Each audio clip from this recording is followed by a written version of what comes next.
GMO from a slightly different perspective.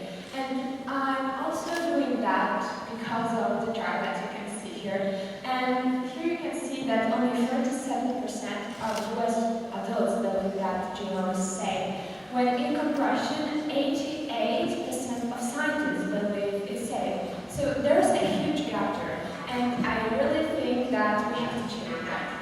So to understand GMO, we have to take it word by word. So GMOs are genetically modified organisms. So they are organisms that have been modified using some genetic engineering techniques. And there are a lot of them. There are really a lot. There are some more older and more modern ones. And on those more modern, I'm going to concentrate on today, because that's what we usually mean by saying GMO. So to understand those, let's have a look at an example. So here you can see an apple, and I mean, apples are great, right? But we can make them better.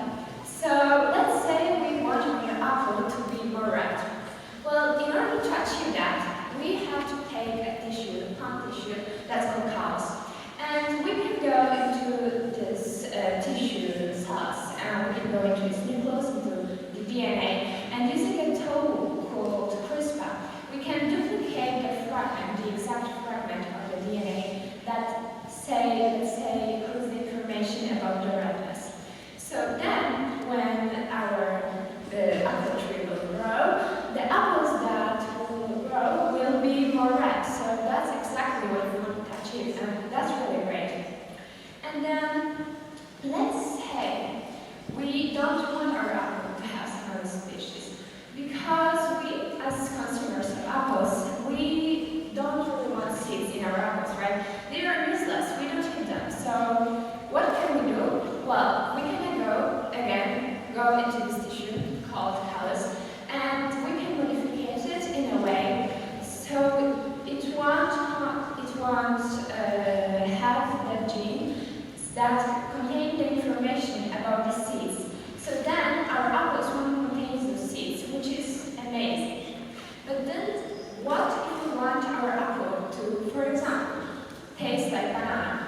Well, we can also achieve that, and that's because the DNA all across the species is built from the same chemicals and based on the same rules. So we can go into banana's DNA, and we can copy the part of DNA that codes the information about, let's say, the taste. So then we can paste it into our apple's DNA, in the callus tissue. So then the apples that will grow will taste as bananas, which is amazing.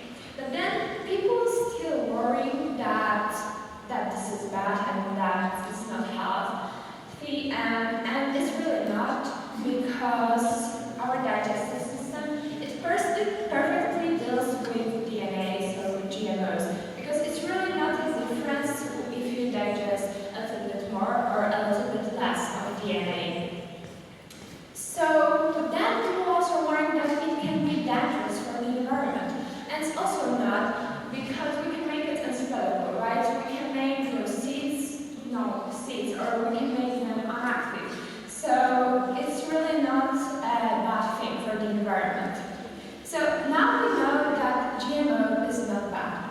But is it good then? Well, I strongly believe it is, and here I'm going to give you a few examples. So firstly, let's say countries, African countries, right? Climate there is really challenging to grow any kind of plants. It's really hard. There are also some insects and pests that are really characteristic, and it's basically really hard. And we can donate food to those countries, but it would be so much better for their economy to grow their own ones. So how GMO can help with that? Well, we can modify plants in a way they would be resistant to some insects. So what was done here in Bangladesh, some eggplants were modified in a way so they were resistant to some pests. And that enabled the farmers from this country to actually not go into bankruptcy, because it's really, as I said, hard to grow any kind of plants there. And this way is also so much better for the environment, because if plants is not GMO, it's not trace or resistant farmers have to use a lot of pesticides to make those plants not die from pests. So if we modify them so they are resistant to them, we don't have to use pesticides in such a huge amount. And pesticides are not really great for the environment because they go into the ground and they decrease fertility of the ground, so it's less valuable. And also it's better for the environment because pesticides go into underground waters. And with those waters, they travel to rivers, oceans, seas, and they contaminate them. And it's really bad for animals and plants there because it basically kills them, right? So the next problems we are dealing with is hunger. And hunger in the meaning of not having enough calories to eat, but in the meaning of deficiencies of some vitamins and some elements. So how GMO can help with that? Well, as you can see here, there was designed in golden rice. So it's a rice that actually contains a vitamin. And it was designed because in countries such as India or Bangladesh, even up to 20% of children have problems with a vitamin deficiency. And it's really bad because it causes problems with sight, especially after the darkness. It also causes problems with the immune system. So it's not great. And GMO enabled to develop this rice, so those children won't have this deficiency. And it was legally accepted in Bangladesh. However, it wasn't in India, and that's because of some protesters that were protesting against it, and not because of, and they didn't have some scientific proof or some hard scientific facts. It was more because of some misunderstanding and fake news. So now here I am talking about plants, but when we say GMO, O stands here from organisms. So we can also modify other things, like bacteria. So as you can see here on the picture, it's a huge ecological catastrophe here, and petroleum spilled in the ocean, and it's really harmful.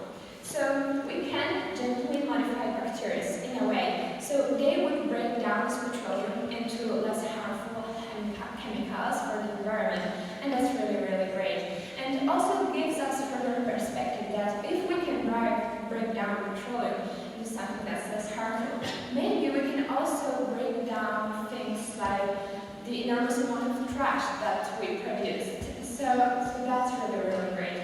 And here I'm talking about GMO in a really futuristic way, or about things on small scales. But on the next picture, you can see that there's actually a picture from a manufacturer, and it's a manufacturer from the GMO insulin. So if you know anyone that's diabetic, they usually have insulin in them.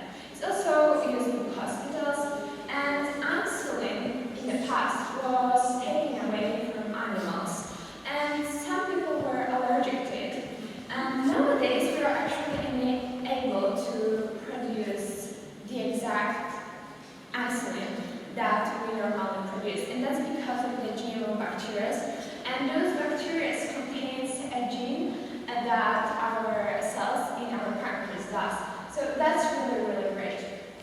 And at the end, I will also want to give you an example of lettuce, and that's really great for lettuce because it's a vaccine. It's a vaccine for HPV, and that's a disease that is being said over 1/3 of global population can have, but even personally knowing about it. And a vaccine in the form of food is just so much convenience because you can just eat them, and if you have to get vaccinated, you have to go somewhere, you have to get some shots, and if it was just a piece of lettuce, it would be so much more convenient and simpler and overall better. And in terms of times that we live now, pandemics, it also would be so much simpler to get vaccinated with just another vaccine. But this vaccine is actually an antigen vaccine. So if you eat this lettuce contains antigens, then it goes into your blood,